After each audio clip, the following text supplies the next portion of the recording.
Olá, meus amigos. Meu nome é Marcelo Piccioli da Silveira.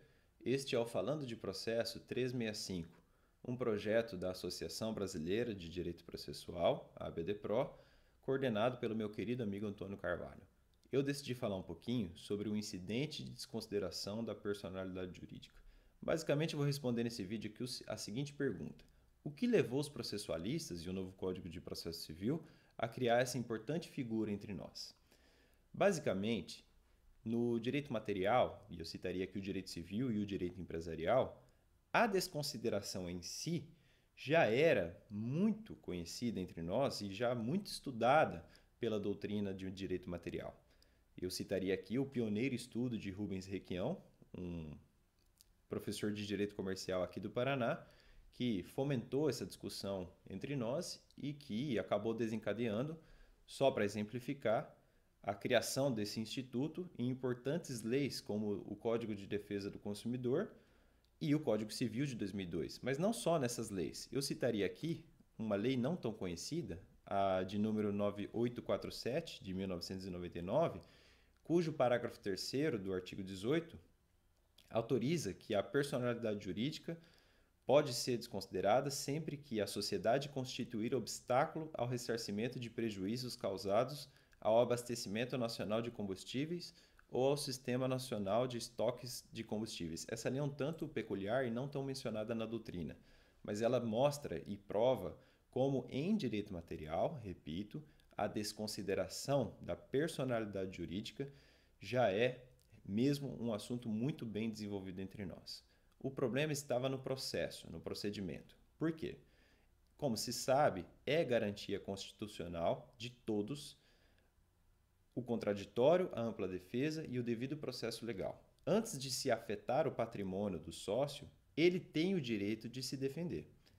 Ocorre que, na prática, antes do novo código, os juízes acabavam, muitas vezes, deferindo a desconsideração da personalidade jurídica de maneira a afetar o patrimônio do sócio sem que ele pudesse se defender. Isso é um problema evidente, isso viola a Constituição Federal.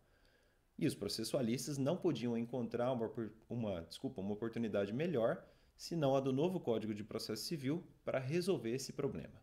E, na minha opinião, esse problema realmente foi muito bem enfrentado com o então incidente de desconsideração da personalidade jurídica, que é regulado ali entre os artigos 133 a 137.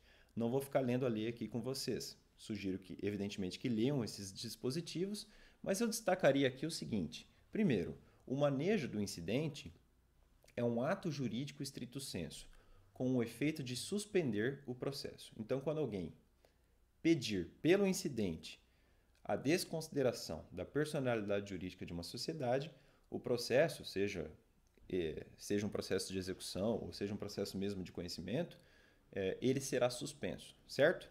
Em segundo lugar, eu destacaria que o sócio será citado. Isso mostra que o incidente visa assegurar ao sócio, eventualmente afetado pela decisão, que ele tem sim o direito de se defender. E, para tanto, ele terá 15 dias após a citação. E ele também pode pedir provas, por exemplo.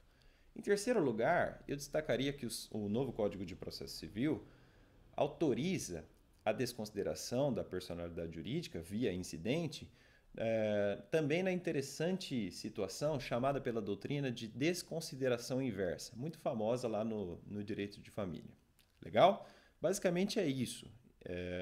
O incidente se preocupa muito com a defesa e a garantia constitucional do contraditório, da ampla defesa e do devido processo legal ao sócio. Basicamente é isso. Repito, leiam os artigos 133 a 137. Por fim, eu destacaria que a decisão final do incidente gera uma decisão interlocutória que admite o agravo de instrumento, na forma do artigo 1015, inciso 4º do Código de Processo Civil. Finalmente, diria ainda que o incidente pode ser utilizado no âmbito dos juizados especiais cíveis, conforme o artigo 1062 do CPC de 2015. Isso criou uma interessante possibilidade, inédita também, de agravo de instrumento nos juizados especiais cíveis. Joia? Legal? E, por fim, eu faria um destaque final, agora para fechar mesmo. Eu já vi e tenho visto muita gente pedindo a suposta desconsideração da personalidade jurídica de um empresário individual. Existe um mito entre nós de que ter CNPJ seria suporte fático de criação de pessoa jurídica. Isso é um mito, repito, é um mito. Na verdade, o empresário individual é apenas a pessoa natural que exerce empresa, só isso. Ter CNPJ ou não lhe confere personalidade jurídica autônoma. Se eu, Marcelo, decido exercer empresa vendendo livros, por exemplo, eu utilizarei a firma natural, o nome empresarial, por exemplo, Marcelo Piccioli da Silveira, Livros Forenses. Caso eu não pague a dívida de alguém, este alguém pode mover um processo, uma ação contra Marcelo, mas contra a pessoa natural, o Marcelo Piccioli da Silveira, independentemente de ele ter ou não CNPJ. Repito, ter CNPJ não confere e nunca conferiu personalidade jurídica para alguém, certo? Empresário individual, repito, é a pessoa natural que exerce empresa.